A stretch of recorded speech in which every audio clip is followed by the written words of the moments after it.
Welcome back students. Now we are going to start about addition polymers. As the name suggests, addition polymers are formed by addition reactions. That means the polymerization reaction involves simple addition of the monomers like polythene. Polythene is addition polymer of ethene.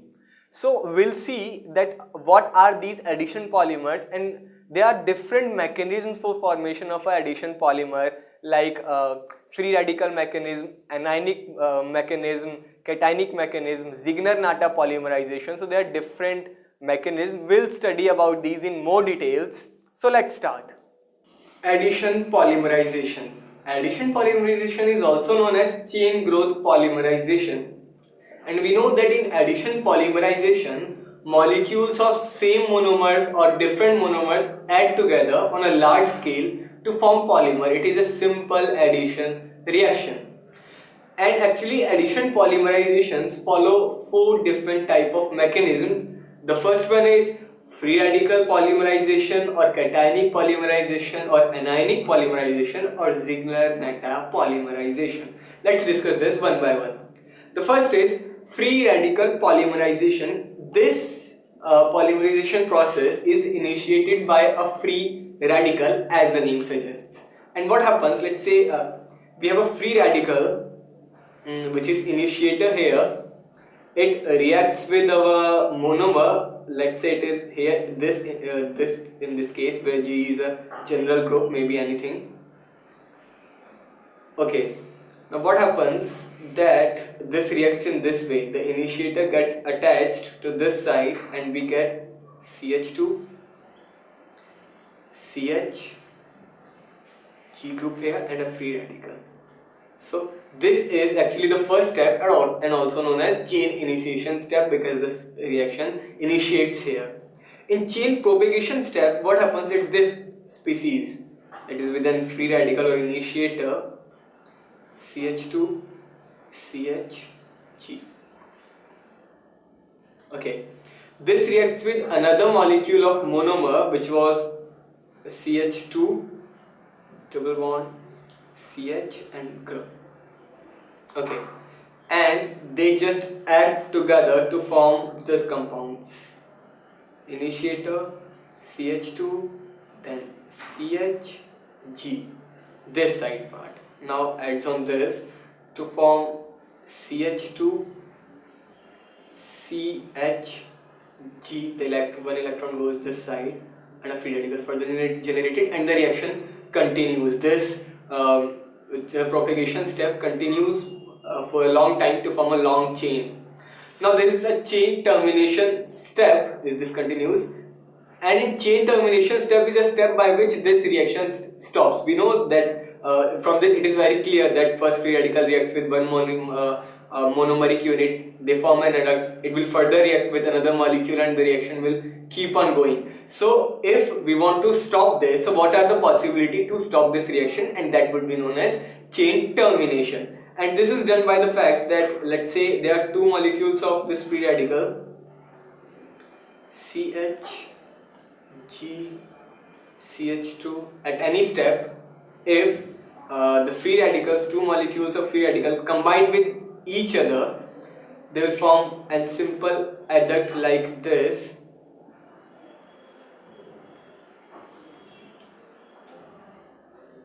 Or we can continue it in this way. Okay, CH2,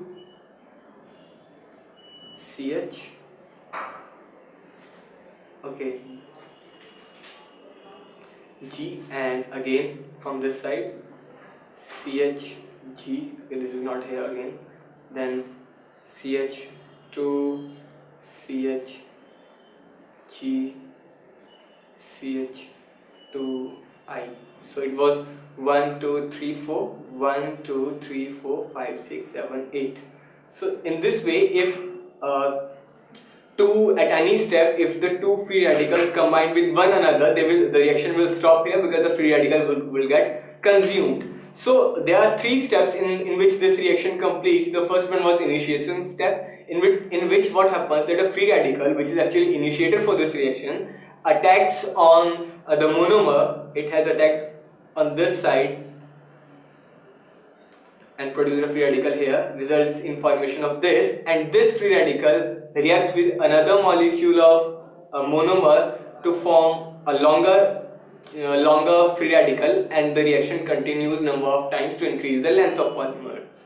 And if whenever two molecules of free radical combine with one another, they result in termination of the step and known as chain termination step. So this is how the polymerization proceeds by free radical mechanism. Next is cationic polymerization. Actually, this is the process in which a reaction again takes place in three steps: chain initiation step, chain propagation, and chain termination.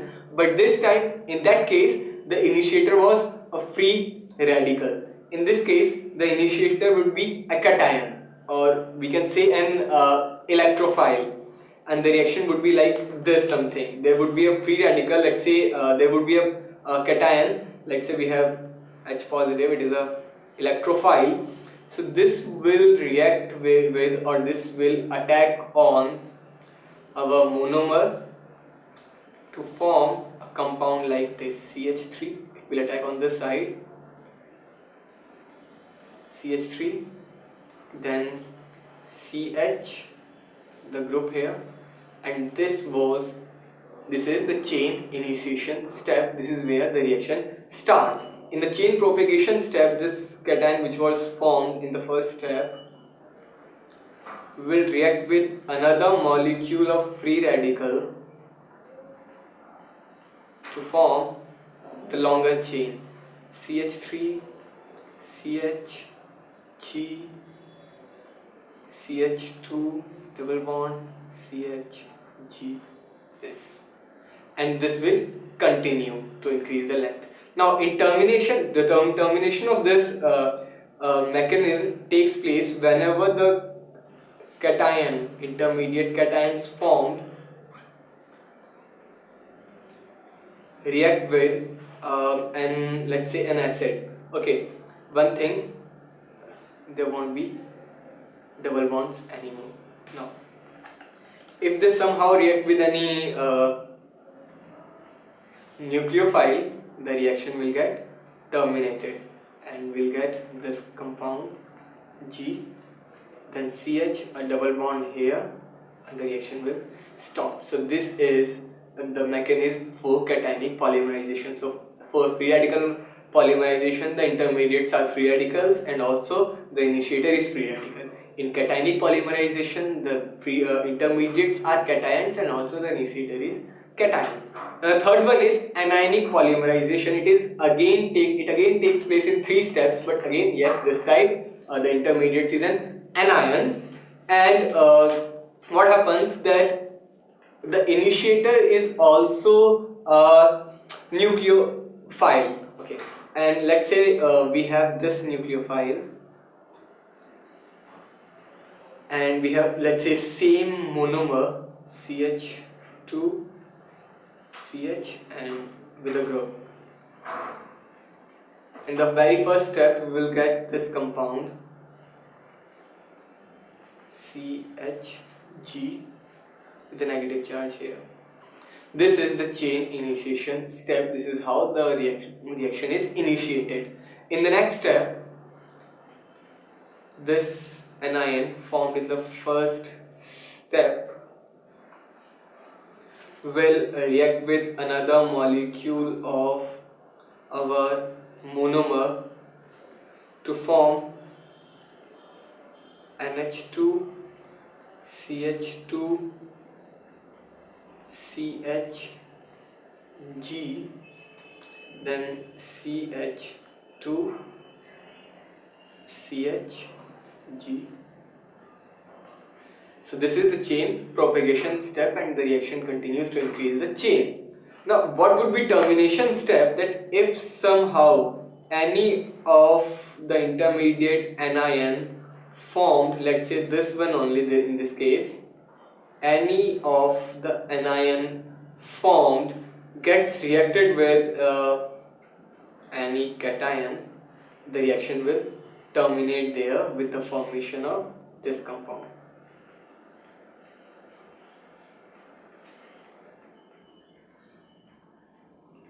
So this is the termination step for anionic polymerization.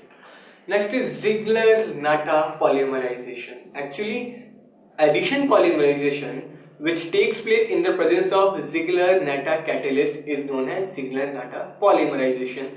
And actually, what is Ziegler-Natta catalyst? It is a mixture of C2H5 whole thrice aluminium, alkyl aluminium, and titanium tetrachloride. So this is the catalyst which is used for polymerization. It is known as Ziegler-Natta catalyst, and the process is Ziegler-Natta polymerization. Now, using this process, a high density polythene is formed. Actually, polythene is of two types, low density and high density.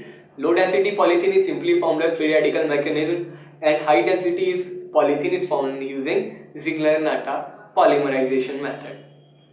Again, polythene, low density polythene, as I just told you, it is obtained by polymerization of ethene under high pressure of 1000 to 2000 atmospheres and at a temperature of 350 Kelvin to 570 Kelvin in the presence of trace of dioxygen or in the presence of initiator catalyst, and it generally follows free radical mechanism, and actually the initiator here is free radical, and in one step we can write it in this way: CH2,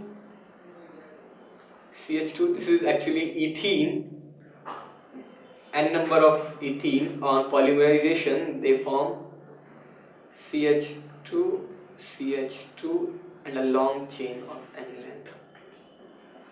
Chemically it is inert, tough but flexible. It is poor conductor of electricity. Next is high density polythene. High density polythene is formed by addition polymerization again, but it is addition polymerization of ethene in hydrocarbon solvent at a temperature of 333 Kelvin to 343 Kelvin and under a pressure of 6 to 7 atmosphere, which is reduced pressure, and in the presence of Ziegler-Natta catalyst. High density, this polythene is of high density due to close packing. It is again chemically inert, more tougher, harder than low density polythene, and it is used for manufacturing of buckets, dustbin, toys, bottles, etc. Next one is Teflon or polytetrafluoroethene. It is basically used, it is used for making oil seals or for non-stick surface coated pens and others. Similarly, it is also formed using free radical mechanism, and how we can represent it in one step is like this: CF2, this is again tetrafluoroethane. This is reacted in the presence of catalyst and high pressure, just like polythene, and it results in formation of CF2 and a long chain of N number of carbon atoms. Okay. It is chemically inert and resistant to the attack by corrosive free agents. It is also known as Teflon. So if in exam it is asked that what is the monomer of Teflon, you have to write this: CF2. Next is polyacrylonitrile. It is used as a substance for wool making and also for formation of other commercial fibers, and it is represented like this: CH2CHCN. This is acrylonitrile.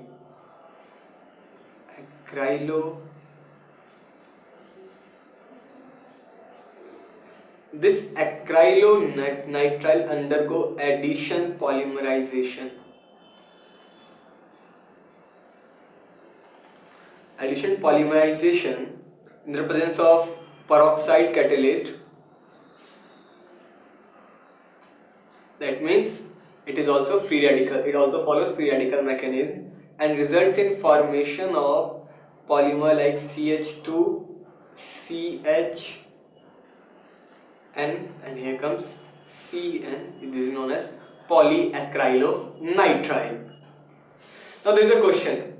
Ziegler-Natta catalyst is, we have just studied that Ziegler-Natta catalyst is trialuminium, dialuminium, titanium tetrachloride. We have studied about this, that it is C2H5 whole thrice aluminium and titanium tetrachloride is 2 and 3 also in sometimes. So the correct option here is C. Choose the correct statement. So we have to tell them which one is the correct statement. High density polythene is a linear polymer. No, it is a branched polymer. In fact, it is a cross-linked polymer. Low density polythene is a branch chain polymer. No, chain growth polymers are also known as addition polymer. Yes, chain growth polymers or addition polymers are also known as chain growth polymers, or chain growth polymers are also known as addition polymers. So C is the correct option here. Students, in case you have any doubt in this topic, you can post that question in our discussion board. For that, all you need to do is to go to the home page of Ask IITians. There you will find an option of discussion board. You have to click there. Then in the right side, you will find a portion of Ask Experts. In that, just select the category in which you want to post your question. Let's say it's physical chemistry. Then post your question here, and then if you want to attach any image, use this option to attach the image, and finally post it by clicking on Get Answer, and you will be answered within 24 to 48 hours by our experts.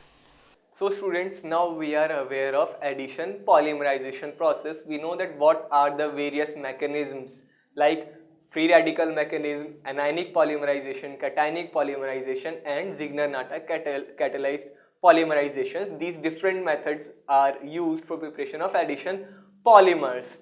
And we are aware of a very famous addition polymer, polyethylene. We know low density polyethylene is formed by free radical mechanism, while high density polyethylene is formed by, yes, Ziegler-Natta polymerization.